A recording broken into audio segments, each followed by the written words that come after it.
D'autres cas, outils de surveillance non pertinents. Là, on rentre dans des choses qui sont plus difficiles, plus complexes à analyser.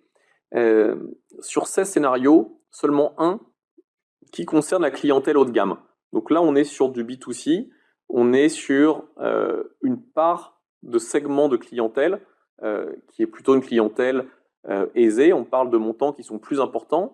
Et en fait, on se rend compte que la majorité des scénarios concernent des petits contrats. En l'occurrence, ici, on parle de prêt, on parle d'assurance. Concernent des petits contrats d'assurance, concernent des montants extrêmement modestes, qui sont en effet le gros de la volumétrie pour cette entreprise, mais on s'aperçoit que les contrats avec des montants très élevés et potentiellement avec des gros montants concernés par le blanchiment, finalement, passent au travers des mailles du filet parce qu'en fait, ne sont quasiment pas suivis, en tout cas ici, par un scénario sur 16. Donc quand on parle de pertinence de scénario, il faut que le scénario permette de faire ressortir simplement les comportements qu'on a souhaité identifier. Ça veut dire qu'un scénario a une stratégie et on doit évaluer la pertinence de cette stratégie pour faire ressortir les comportements recherchés.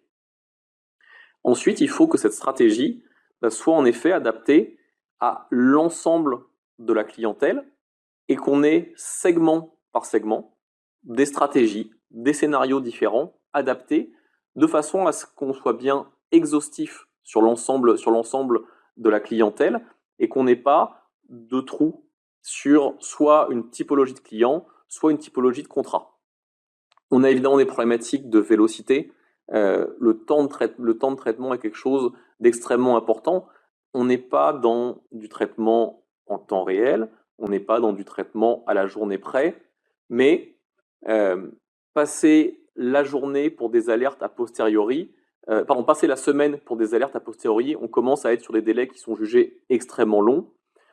Pour de l'octroi, pour de l'entrée en relation, là on va être sur du temps réel parce qu'on va être sur une approche préventive et donc il va falloir être capable de détecter en temps réel le fait qu'une relation d'affaires pose potentiellement un problème et nécessite une analyse et donc être capable de geler une nouvelle relation d'affaires de façon à se laisser le temps de l'étude et de la validation ou de l'invalidation de la nouvelle relation d'affaires.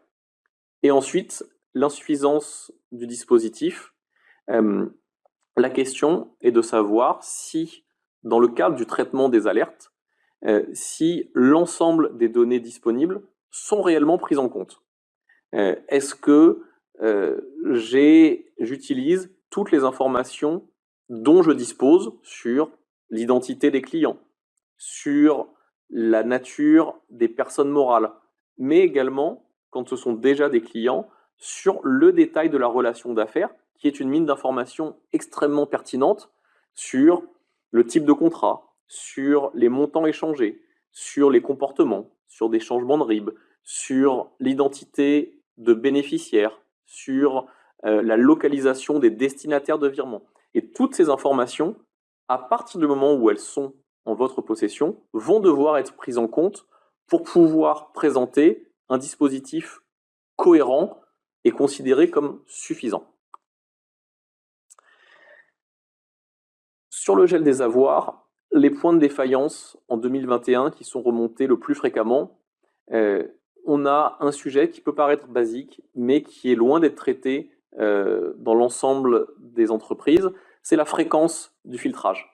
Le filtrage, évidemment, on va vouloir comparer l'identité des clients, des bénéficiaires effectifs lors de l'entrée en relation, lors de l'onboarding client, mais il va être nécessaire, évidemment, à chaque fois qu'on a un changement sur une liste internationale, de vérifier qu'on n'a pas au sein de notre clientèle des personnes concernées par ce changement.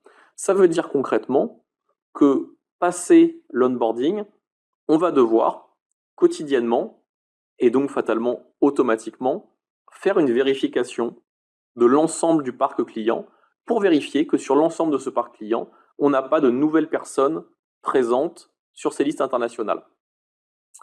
Le filtrage trop restrictif, il va de soi que si on fait un filtrage considéré comme dur, c'est-à-dire je compare nom, prénom, date de naissance de mes clients strictement à nom, prénom, date de naissance de personnes présentes sur des listes de gel des avoirs, si je travaille au caractère près, voire à l'espace près, je vais avoir un taux de croisement extrêmement faible.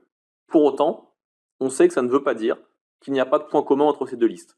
Simplement, j'ai une variation orthographique, soit due à une erreur de saisie, soit due à une accentuation différente, soit due à une traduction de caractères différents, d'alphabet cyrillique en alphabet latin par exemple. On a de très nombreuses, entre guillemets, bonnes raisons qui vont expliquer que pour faire un criblage efficace, je vais devoir travailler en recherche floue ou en recherche approximative. Donc si j'ai une recherche trop restrictive, je vais me rassurer. Je vais me dire, moi, je croise les listes et en effet, j'ai bien validé que je n'avais pas de point commun entre les listes et mes clients. Néanmoins, je n'atteindrai pas un niveau de précision considéré comme suffisant par le régulateur.